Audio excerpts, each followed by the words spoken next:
MedTech World Singapore 2025, we saw on stage Peter Liddell, who is representing KPMG, and he was talking about some leadership reports highlighting on the Asia-Pacific region. So let's talk about it. What these reports represent for investors and innovators. Yeah, thank you. So the report's very much around how innovation, particularly medtech, can integrate into Southeast Asia. The opportunities are quite substantial for medtech investors, but also innovators, for a couple of key reasons. The report highlights that spend on medtech innovation over the next decade is quite significant. In fact, spend in medtech is going to outpace the rest of Asia, but also the rest of the world. So from an investor and a medtech startup perspective, really positive signs that payers, healthcare providers, healthcare professionals will be investing in these new innovative technologies. So again, if I was an investor or a medtech startup, I'd be really looking at Asia, but specifically Southeast Asia, as a place to bring my invention and really use that opportunity to grow in this very large marketplace. Let's say 2 or 3 trends that you see that are taking place in the healthcare and life sciences space in the Asia-Pacific region. Well, without doubt, I think the largest trend is clearly that the burden of disease in Asia, in Southeast Asia, is rising quite rapidly. You know, we're seeing an aging population, we're seeing rising cost of healthcare. It's really inhibiting governments, their ability to pay.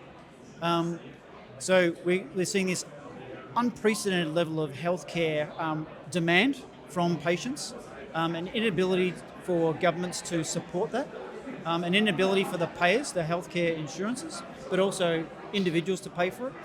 So there's a real desire to invest in medtech innovation, and particularly intelligent healthcare devices as a way to relieve the cost of burden, so drive down the price of healthcare, but also ensure that healthcare services are provided to a greater level of people throughout Southeast Asia. I mean, one of the biggest challenges right now is we have almost 1 billion people in Southeast Asia that don't have access to the most basic healthcare requirements, healthcare needs.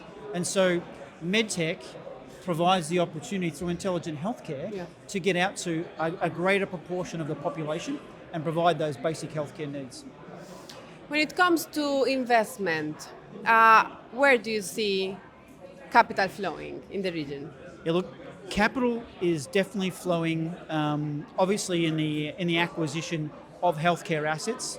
So whether it be diagnostics, whether it be the hospital, healthcare provider assets themselves, there's definitely capital flow there. We're seeing, interestingly, a lot of the medtech multinationals looking to invest in those as well. We're certainly seeing significant capital flow into the investment community, particularly as medtech innovation starts to scale up. So whether it's the multinationals are looking to expand their portfolio, or the general, venture capital, private equity funding, we're seeing lots of flow coming in. What's very interesting in Southeast Asia, in the ASEAN community, is that there's a lot of innovative assets, both provider assets but also medtech assets, that are now been around for 3 to 5 years, starting to show scale and good return, and they're coming on market as well. So you've got the investment community here in Singapore ready to acquire, but you've also got the global investment community coming into Southeast Asia ready to invest. So it's very much around the assets as well as the innovations. Great ecosystem building up. Indeed. Yes.